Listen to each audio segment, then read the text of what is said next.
two back pieces right sides together, pin them at the notch, and then we're going to sew from the edge down to the pin.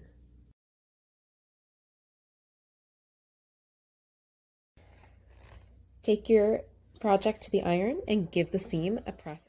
Take your two bodice pieces and put them right sides together.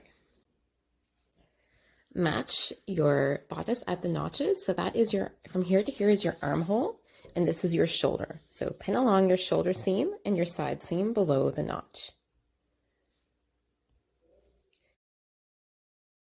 Once your side seams and your shoulder seams are sewn, we are going to just fold the edge in about 1/2 inch and top stitch that down.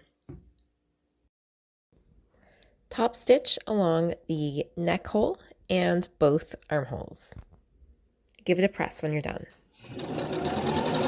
Fold the vent back 1/2 inch and top stitch. Once your side vent is sewn, you're going to need to hem it. So do the hem at the very end.